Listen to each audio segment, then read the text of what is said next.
Zahanati. Ni matumaini yangu mzima wa afya, mtazamaji wa Tumaini TV. Karibu sana kwenye kipindi cha Zahanati. Kipindi hiki kinakupa nafasi ya kufahamu mambo mbalimbali ya husuyo afya. Na leo niko katika hospitali ya Aga Khan iliyoko Upanga jijini Dar es Salaam. Niko naye daktari na zaidi tutakwenda kuzungumza kuhusiana na changamoto za uzazi wanazokumbana nazo wanawake ama kina mama. Niko naye daktari hapa, atakwenda kutuambia kitaalam zaidi changamoto hizi zinatokana na nini hasa sababu yake. Mimi naitwa Grace Kuni, karibu sana tuwe sote. Zahanati. Karibu sana daktari, unaweza ukajitambulisha lakini ukatuambia kitaalam zaidi nini ambacho unakifanya. Asante. Kwa majina naitwa Dr. Christian Mwalo. Mimi ni daktari bingwa wa magonjwa ya wanawake pamoja na uzazi. Ninafanya kazi hapa hospitali ya Aga Khan Hospital pamoja na Aga Khan Masaki. Daktari, sasa hivi kuna changamoto sana za uzazi ama za magonjwa kwa kina mama.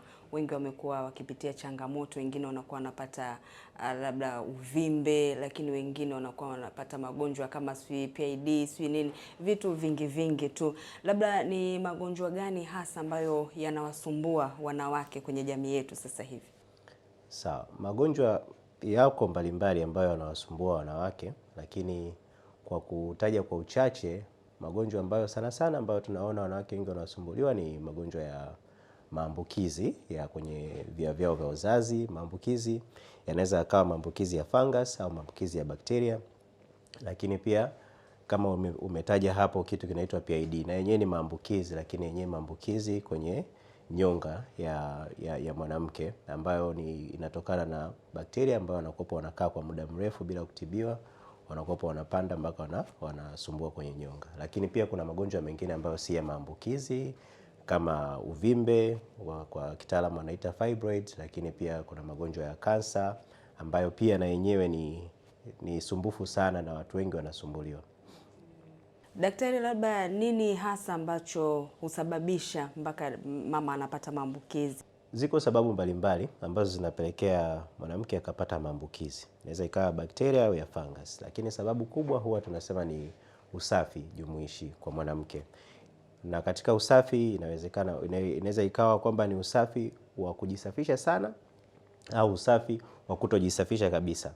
Kwa hiyo tunapendelea mwanamke akiwa yupo katikati, ambaye hatumii kemikali au kuna vitu mbalimbali siku hizi wanawake wanatumia kwa ajili ya kujisafisha ambavyo vile vinawapelekea kuweza kupata maambukizi mbalimbali ya kwenye njia zao za uzazi. Kwa hiyo hata tukishauri tunasema basi ukiwa unajisafisha basi jisafishe kawaida, usijisafishe sana, lakini pia usiwe mchafu. Wewe unajisafisha mara kwa mara, lakini kwa kawaida, kwa kutumia tu maji au sabuni tu kwa nje bila kutumia, au wengine huwa wanajisafisha kwa ndani kabisa, wanaingiza vidole. Hivyo yote inaweza ikapelekea mtu akawa anapata maambukizi mara kwa mara. Kwa hiyo mama anapojisafisha hatakiwi kujisafisha sana. Unatakiwa ujisafishe, yes, lakini usijisafishe sana. Ndio. Na kwa nini sasa sijiingize vidole kutoa uchafu? Kwa sababu kuna wengine wanakuwa na uchafu, labda anaingiza vidole kwa ajili ya kutoa uchafu. Huwa tunasema kwamba uke wa mwanamke huwa unajisafisha wenyewe. Ni kiungo ambacho huwa kinajisafisha chenyewe. Hakihitaji msaada wako wa wewe kuweza kusafisha kwa kuingiza vidole au maji ndani. Kwa hiyo unapofanya hivyo, kuweka vidole au kuingiza maji ndani, unakopa unasababisha kuna bakteria ambao wapo wanaishi kwenye uke wa mwanamke ambao wenyewe kazi yake ni kulinda na kuhakikisha kwamba uke unakopa uko salama, hauna maambukizi. Lakini unapojisafisha sana au kutumia kemikali au hizi sabuni ambazo zina kemikali mbalimbali, zinapelekea kwamba wale bakteria ambao ni wazuri ambao wanakulinda wewe wanakuwa wanaondoka. Kwa hiyo ile eneo linakuwa linabaki halina walinzi. Ndipo bakteria wengine sasa wabaya wanaweza kusababisha hayo maambukizi. Umetaja hapo vitu mbalimbali ambavyo vinaweza magonjwa mbalimbali ambayo yanaweza yakatokea kwa kina mama, na umetaja fangasi. Fangasi yenyewe inasababishwa na nini? Fangasi yenyewe pamoja na hayo ambayo tumetoka kuyazungumzia hapa, ila fangasi yenyewe huwa inasababishwa sana na usafi. Usafi inategemea na mtu ambaye hajisafishi, lakini mtu ambaye anajisafisha mara kwa mara ukiwatoa bakteria, lakini pia kuna fungus wengine ambao wanatakiwa wawepo eneo la uke kwa ajili ya kukulinda wale wanakopo wanaondoka. Kwa wakishaondoka inamaanisha wale wabaya sasa wanakopo wanapata chance ya kuweza kukusababishia matatizo. Lakini pia kuvaa tu, kwa mfano unakuta wanawake wengine wanavaa nguo ambazo zinakuwa zinawabana sana au ambazo haziruhusu hewa kupita vizuri kuweza kuingia katika eneo lao la uke. Zile inapelekea jasho, unyevu ambapo mwisho wa siku mtu anaweza kaendelea kupata fungus. Lakini kuna wengine wanaweza kupata fungus kutokana tu na mzunguko wa kila mwezi kwa mwanamke, kutokana na kupanda na kushuka kwa hormone inaweza ikapelekea mtu akawa anapata fungus. Ila pia kuna sababu nyingi ambazo ni ndogo ambazo zinaweza ikapelekea mtu akawa anapata fungus. Hata tu usipokunywa maji ya kutosha unaweza ukaishia kupata maambukizi ya fungus. Nimelipata moja hilo la kutokunywa maji ya kutosha. Watu wengi siku hizi hawanywi maji. Sijui ni siku hizi, sijui niseme tangu zamani, au siku hizi kuna vinywaji vingi, wengine wanakunywa soda, wanashindwa kunywa maji ya kunywa. Kwa hiyo kuna hatari kubwa kwa watu ambao hawatumii sana maji ya kunywa kupata hatari ya kupata maambukizi ya fungus. Fungus, bakteria yote unaweza kupata. Ndio. Daktari, vipi kuhusu saratani ya shingo ya kizazi, na yenyewe inaambukizwaje ama inapatikana vipi? Saratani ya shingo ya kizazi yenyewe huambukizwa, tunasema kwa asilimia kubwa ni kutokana na virusi ambavyo vinaitwa HPV. Wenyewe mwanamke anaweza akavipata mapema sana. Kwa hiyo kuanza kukuletea mabadiliko mpaka ukaanza kuonekana kwamba wewe una saratani ya shingo ya kizazi inachukua muda mrefu. Kwa kawaida huwa tunasema ukiwa mwanamke wakati huko umri mdogo, labda miaka 12, 13 huko, ukakutana na mtu mwanaume kwa ajili ya kufanya mapenzi, pale ndo unaweza ukawa umepata yale maambukizi. Lakini sasa wale virus wanaishi kwenye mwili kwa muda mrefu. Wanaanza kukusababishia matatizo au wanaanza kukuletea sasa uharibifu ni baada ya muda kidogo, miaka 20, 15. Kwa hiyo unakuta mara nyingi tunashauri kwamba wanawake wao wanafanya check up ya mara kwa mara kwa ajili ya kuangalia shingo ya kizazi wakishafikisha tu miaka 25 na kuendelea, kwa sababu tuna assume kwamba ulipata maambukizi mapema. Lakini pia kuna sababu nyingine mbalimbali ambazo zinaweza zikapelekea mtu akawa anapata saratani ya shingo ya kizazi, lakini kwa asilimia kubwa naweza nikasema zaidi ya asilimia 90 ni maambukizi ya virus hao wanaitwa HPV. Ndio. Na labda mtu mwenye saratani ya kizazi anaweza kaona dalili gani? Kwa kawaida huwa haina dalili, na mpaka unaanza kuona dalili inamaanisha ugonjwa umeshakuwa mbali zaidi, umeshakuwa mkubwa sana. Kwa kawaida huwa haina dalili. Kwa hiyo unaweza labda ugonjwa ukatembea nao kwa miaka mingapi ndipo upate dalili?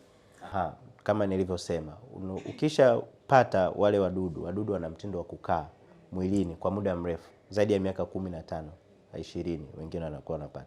Sasa pia tunatofautiana katika kinga ya mwili mpaka wale wadudu wakaanza kusababishia matatizo na wewe ukaanza kuona dalili.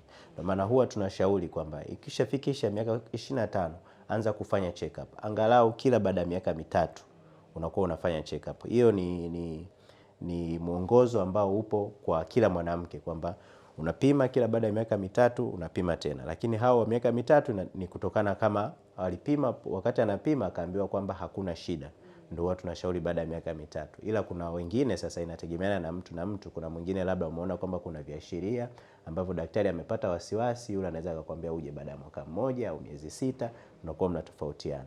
Lakini mpaka sasa anaanza kukuletea shida na unaweza kupata matatizo, dalili mbalimbali ambazo zinaweza ikatokea, kwa mfano kama hiyo kuumia wakati wa tendo la ndoa, au mwingine mtu anapata damu akiwa anakutana na mwenzio anapata damu. Hizo zote zinaweza zikawa ni dalili za saratani ya shingo ya kizazi. Lakini namna nzuri zaidi ya kuweza kugundua ni kufanya screening, kuweza kufanya mara kwa mara kupima. Yes, ndio maana huwa tunaandaa camp mbalimbali ambazo watu wanakuwa wanapima bure kwa ajili tu ya kuweza kugundua. Tukimgundua huyu ana viashiria, basi matibabu yake tunamwambia bwana, tutakutibu hapo hapo, au urudi baada ya miezi 3, urudi baada ya miezi 6, urudi baada ya mwaka mmoja.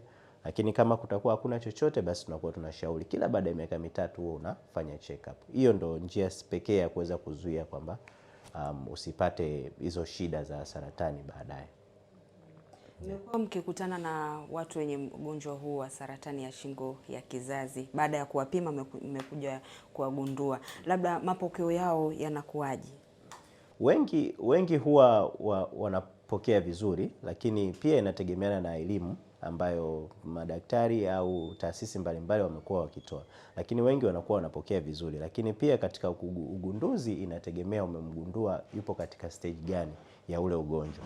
Kuna zile stage za awali ambapo matibabu yake ni hapo hapo, unampima, ukishagundua kwamba ana mabadiliko fulani unamtibu hapo hapo, then unamwambia labda baada ya mwaka mmoja rudi tena niweze nikakuangalia nione kama je tumeweza kuua zile seli zote ambazo zimebadilika au la. Lakini kuna wengine sasa ukikuta yuko katika stage za mbeleni zaidi, tunasema advanced stage, wale sasa unakopa una channel, unaweza ukawapeleka kwa ajili ya matibabu, inategemea na inaweza kama matibabu ya mionzi au matibabu ya dawa za saratani au pamoja zote mbili, inategemeana sana na stage. Lakini wengine wanaishia kupoteza kizazi, inabidi umtoe kizazi kwa ajili ya kuendelea na matibabu mengine. Hiyo yote inategemea na umemkuta katika stage gani. Ila mapokezi wengi unakuta wanapokea vizuri, wachache sana unakuta wanaishia kusema kwamba labda niende mtaani katumia dawa za asili na nini na nini.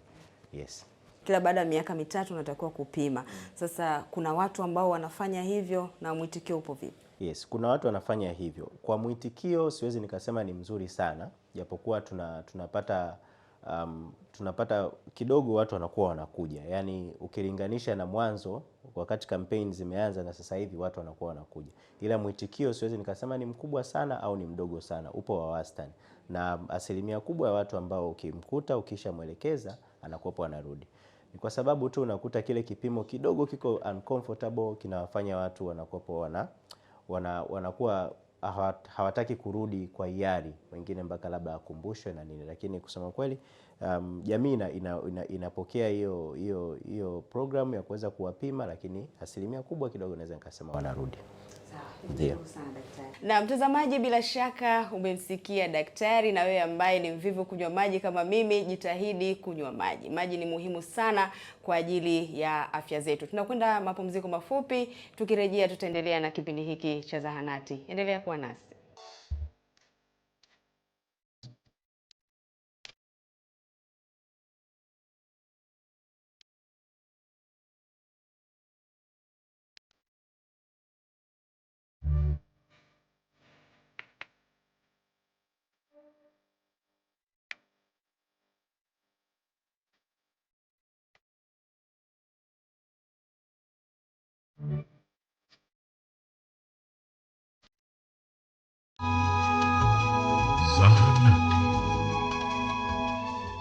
Mtazamaji, tumerejea, na kama ndio kwanza unaungana nasi, kipindi hewani ni Zahanati, na hapa tuko katika hospitali ya Aga Khan iliyoko Upanga jijini Dar es Salaam, na mimi naitwa Grace Kuni.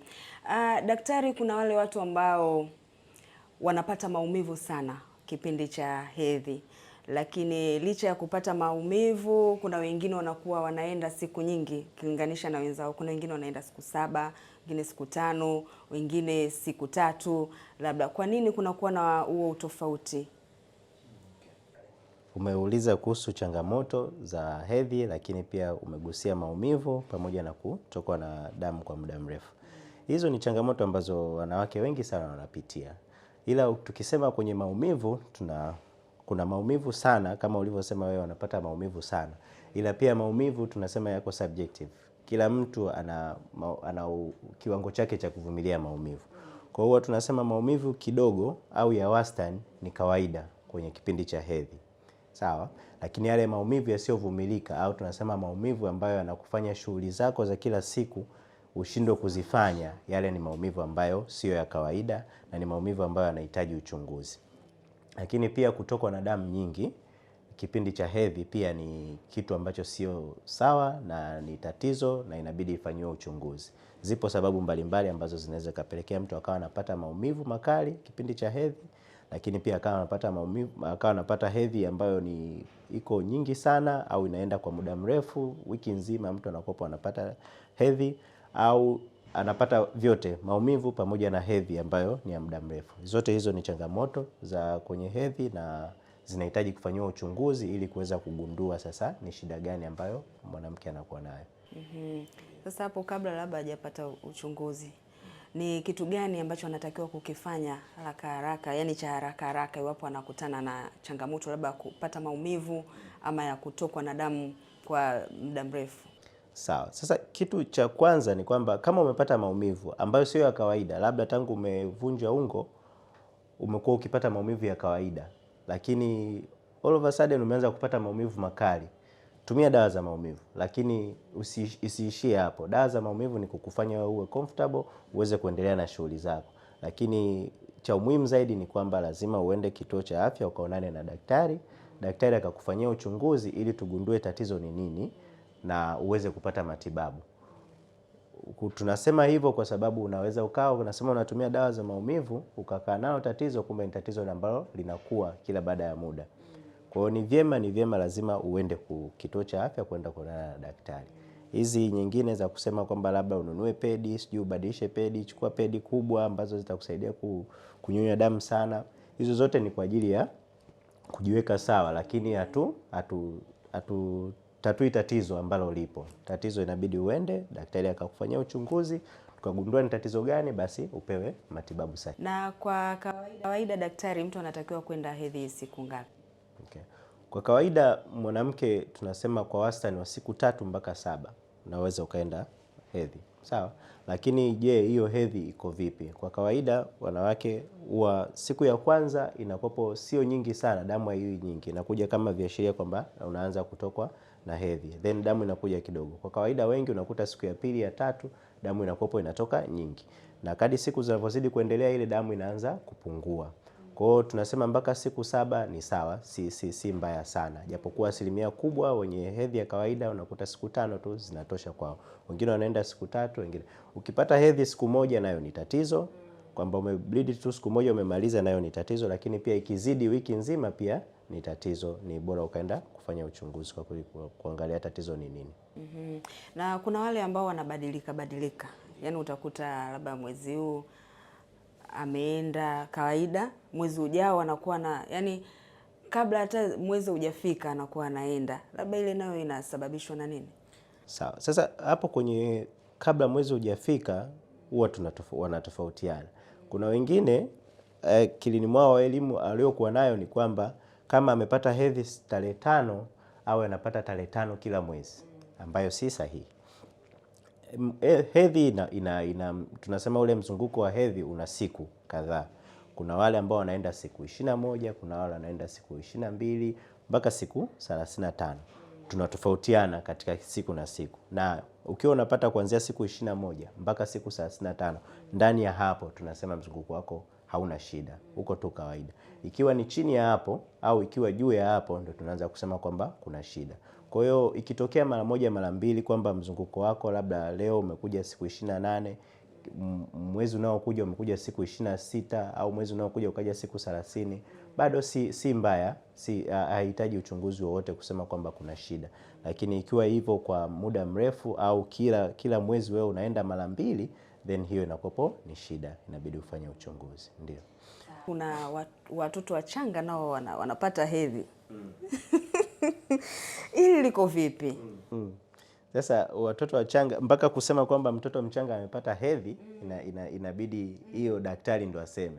Japokuwa wengi huwa wamama ndo wanasema kwamba mtoto amepata hedhi. Kuna kuwepo na changamoto mbalimbali, hasa za kihomoni, lakini changamoto za kuzaliwa nazo watoto anaweza akapata. Kwa hiyo kuna ile hali ya kawaida ambapo mtoto anaweza akawa anatokwa na kama uteute fulani hivi wa pink au wa orange ambao anaweza akaupata kipindi mtoto yuko mchanga. Ile si hedhi, na ile ni hali ya kawaida kabisa, mtoto anaweza akazaliwa nayo. Na hata ukimpeleka kwa daktari wa watoto, daktari atakwambia hii kawaida, hakuna shida. Lakini je, wakitokea wale watoto ambao unaona kabisa ni damu, anatokwa na damu na nyingi na nini, au ni mtoto ambaye anatakiwa tu kufanyia uchunguzi, kuna kuwepo na hitilafu mbalimbali za kimaumbile lakini pia za kihomoni ambazo mtoto anakuwa anazaliwa nazo. Na hiyo labda haileti changamoto yoyote kwa mtoto? Inaweza ikaleta changamoto yoyote kwenye uzazi baadaye, lakini pia inategemea sasa, je, tatizo lilikuwa limegundulika au ni kitu cha kawaida. Kama nilivyokuambia, kwa asilimia kubwa watoto wa kike huwa wanapata hiyo, hata watoto wa kiume muda mwingine. Unakuta unamtoa pedi, unakuta kuna rangi ya orange au ya pink. Unamtoa pampers maanisha. Yes, pampers, yes. Unakuta kuna ile rangi. Wamama wengi wa kushtuka wanasema kwamba mtoto wangu ana bleed, anapata hedhi. Lakini asilimia kubwa ni kitu cha kawaida. Lakini kama ni kitu ambacho kuna hitilafu ya kimaumbile au hitilafu ya kihormone, baadaye mbeleni ndio inaweza kumletea shida. Inategemeana sasa na tatizo gani lilikuwa linamsababishia kama amepata hiyo shida. Sawa, nimeelewa kwa sababu ni jambo ambalo na mimi pia lilikuwa linanitafakarisha sana. Daktari, naomba turudi kidogo kwenye PID. PID ni kifupi cha ugonjwa ambao unaitwa pelvic inflammatory disease. Sawa, ni PID ambao nimesema kwamba ni maambukizi kwenye nyonga ya mwanamke. PID kwa kawaida husababishwa na bakteria, sawa, aina mbalimbali, hasa bakteria ambao wanasababisha magonjwa ya zinaa kama kisonono, kasende na kadhalika. Wale wadudu wakikaa kwa muda mrefu au wakikusababishia maambukizi kwenye via vyako vya uzazi, wakikaa kwa muda mrefu wana mtindo wa kupanda. Inaweza ikawa wameingia kwenye uke lakini hawajatibiwa kwa muda mrefu, kwa hiyo wanapanda, wanaingia kwenye kizazi. Wakishaingia kwenye kizazi, wanaingia kwenye mirija ya uzazi, ile mirija ya fallopian, then wanaingia ndani, kwa sababu ile mirija ya fallopian ina communicate moja kwa moja mpaka tumboni. Kwa hiyo wakishaingia huku ndani wanasababisha pia uharibifu hiyo sehemu. Kwa hiyo wengi husumbuliwa na maumivu makali ya tumbo chini ya kitovu, ambayo maumivu hayaondoki kwa kawaida au hayaondoki kwa kutumia dawa, lakini pia wengine hupata homa kali, wengine wanapata pia na uchafu. Kama nilivyosema ni kwamba maambukizi yanaanzia chini then yanapanda juu. Kwa hiyo PID, japokuwa siku hizi sasa tunagundua watu wengi sana wanakuwa wanaambiwa kwamba wana PID, lakini recent sio PID. Unakuta tu labda mtu anaumwa tu UTI au ni maambukizi tu madogo ya sehemu za uke, wanaambiwa wana PID, kwa sababu PID yenyewe ni ugonjwa ambao ni mkali na mara nyingi unahusishwa na magonjwa ya zinaa. Mtu ambaye ameumwa gonjwa la zinaa hakupona au hakutibiwa kabisa, yale ndo mwishoni anapelekea unakuwa unapata hiyo PID. Ndio. Sasa anahusisha na magonjwa ya zinaa, yanaweza kuambukiza? Ndio. Ndio. Kwa sababu kama ni gonjwa la zinaa inamaanisha tunasema kwamba yanaambukizwa kwa njia ya kujamiiana. Sawa? Kwa hiyo kama umepata PID inamaanisha mara nyingi sasa ukishafikia katika stage ya PID, wewe unakuwa uwezi tena kuambukiza mara nyingi, kwa sababu tayari imeshakuwa tunasema ni chronic. Wadudu wamekaa kwa muda mrefu na kusababishia maambukizi mengine. Ila kama bado unapata discharge au uchafu ambao unatoka chini wenye harufu na nini, ile unaweza kumwambukiza na mwingine, kwa sababu wale wadudu ni wale ambao wanakusababishia magonjwa ya zinaa, then yanaweza kusababishia PID. Sawa. Na nini labda madhara yake? Madhara yake makubwa kabisa ni madhara ya kwamba unaweza ukashindwa kupata watoto baadaye kama yasipotibiwa. Sababu kama nilivyosema ni wadudu ambao ni waharibifu sana, huwa wanapita wanaingia mpaka kwenye mirija. Asilimia kubwa unakuta wanasababisha makovu kwenye mirija na ile mirija inaziba. Kwa kipindi sasa unakuja unatafuta mtoto, unashindwa kupata mtoto, wanapima mirija wanasema mirija imeziba. Mara nyingi unakuta ni kwamba tu labda ulipata PID then haikutibiwa kwa muda mrefu, imesababisha hayo makovu. Kwa hiyo ni madhara makubwa zaidi. Sasa daktari, kuna changamoto sasa hivi naona inawapata wanawake wengi. Unakuta mtu tayari ana mtoto, alishajifungua kipindi cha nyuma, lakini kupata mtoto wa pili ama mtoto wa tatu inakuwa changamoto. Sasa labda nini hasa sababu ambayo inasababisha kwa wapo na hiyo changamoto kwa kipindi hiki? Okay, sababu zinaweza zikawa mbalimbali. Sawa, sababu zinaweza zikawa mbalimbali kutokana, ndio alishapata mtoto. Je, alipata mtoto ambaye anamtafuta sasa hivi ni mwanaume yule au ni mwanaume mwingine? Hiyo ni mojawapo, lakini pia mabadiliko ya kihormone ya kwenye mwili wa mwanamke pia anaweza kapelekea mkapata hivyo. Lakini pia wakati wa kujifungua, je, kulikopo na changamoto yote au kulikopo na shida yote ambayo inaweza ikapelekea mtu wa mimba inayofuata au akiwa anajaribu kutafuta mtoto tena akawa amepata shida. Hizo zote zinaweza zikapelekea mtu akawa anapata changamoto kwenye kupata ujauzito mwingine au wa pili au wa tatu. Hiyo zote inategemea. Sasa ili kuweza kugundua shida ni nini, tunarudi pale lazima daktari afanye vipimo, anachukua historia yako vizuri, anakusikiliza labda historia yako wakati umejifungua, kulikopo na shida yoyote hapa katikati. Kama hakukuwa na shida then tunafanya vipimo, tunaangalia je, mirija iko sawa, kizazi kiko sawa, hakina shida yoyote. Daktari, ni kushukuru sana. Labda kama una lipi la kuambia wanawake, kwa sababu wanawake sisi tumekuwa waoga sana kupima, kucheki afya zetu. Nakumbuka kuna mahala nilienda, kuna watu wakawa wanapima pale, madaktari walikuwa wanapima saratani ya shingo ya kizazi. Kwa kweli tulikuwa wengi, lakini waliopima ni wachache sana, wengi wanaogopa. Sasa nini wito wako kwa wanawake kuhusiana na kujitoa kupima afya zao? Mimi wito wangu ni kuwahimiza wanawake wote, umri wowote, kuanzia teenager mpaka uzeeni. Ni vizuri kuangalia afya mara kwa mara, afya yako, hasa afya ya uzazi, kuweza kuangalia kama ukipata changamoto yoyote au unapata dalili zozote za muda mrefu, usiseme ni kawaida. Ni vyema ukaenda kituo cha afya, ukaonana na wataalamu, wakafanya uchunguzi kwa kuweza kugundua. Kama wakigundua kwamba hakuna chochote, nayo pia ni majibu. Wakakwambia kwamba bwana, hii ni kawaida, unaweza ukaendelea na maisha yako. Kwa hiyo nitoe rai kwa wanawake wote, ikitokea kama kuna sehemu kwamba unatakiwa kufanya screening, hizi cervical cancer kama alivyosema, kansa ya shingo ya kizazi, ni muhimu sana kuweza kugundua, je, upo katika hali gani? Kwa sababu kansa ya shingo ya kizazi inatibika, lakini inatibika kama pale ikigundulika mapema. Kadri unavyozidi kuchelewa ndipo unapelekea matibabu yanakuwa magumu zaidi. Mtazamaji, mpaka hapo tumefika mwisho wa kipindi hiki cha Zahanati. Tulikuwa naye Dr. Christian, yeye ni daktari bingwa wa magonjwa ya kina mama katika hospitali hii ya Aga Khan iliyoko Upanga jijini Dar es Salaam. Bila shaka umefahamu vitu vingi sana kutoka kwake na umejua namna gani ya kujikinga na magonjwa hayo. Mimi naitwa Grace Kuni, hadi wakati mwingine, kwaheri.